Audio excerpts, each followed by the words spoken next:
افسوس سے کہنا پڑتا ہے کہ ہم اس سے اتنی بھی غافل ہو گئے کہ اکثر مالدار تو ایسے آپ نے دیکھے ہوں گے کہ بیٹوں کو تو حصہ دے دیتے ہیں لیکن بیٹیوں کو یاد تک بھی نہیں کرتے۔ اس لیے حکم کیا ملا، آپ گھر کے اندر آ رہے ہو، آپ کا بیٹا بھی ہے بیٹی بھی ہے،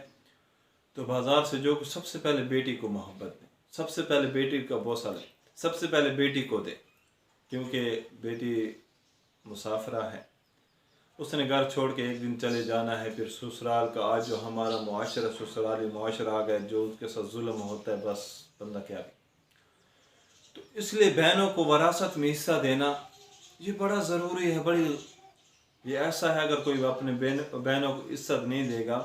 تو اللہ تعالیٰ موت سے پہلے اسے دکھائے گا، عذاب میں مبتلا فرمائے گا، اور ایسے سخت عذاب میں مبتلا کرے گا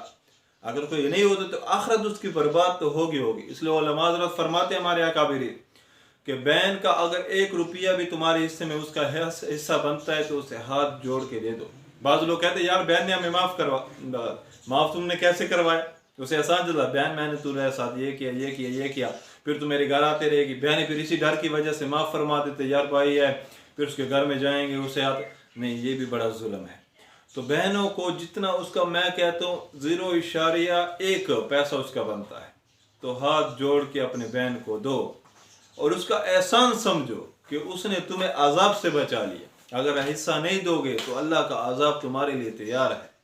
تو اس لیے اپنے بہنوں کو حصہ ہاتھ جوڑ کے دے دو، بہن تیرا احسان ہوگا مجھ سے اپنا حصہ لے لے۔ آج کل بہنوں کو حصہ کوئی بھی نہیں دیتے، بڑا ہمارے معاشرے کے اندر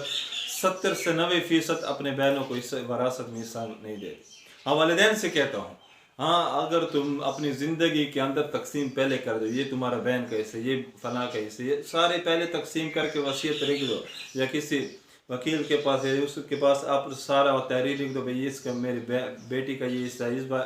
بیٹے کا یہ حصہ، تو بعد میں جھگڑے فسادات نہ ہوں گے۔ ہاں اور بھائیوں سے میں یہ کہتا ہوں اگر تمہاری بہنیں ہیں تو اسے ہاتھ جوڑ کے اس کا حصہ دو، چاہے 1 آنا کیوں نہیں بنتا اس کا۔ اگر نہیں دے گا پھر دنیا بھی خراب، آخرت بھی خراب، اور آخرت کے عذاب بڑے دردناک ہیں۔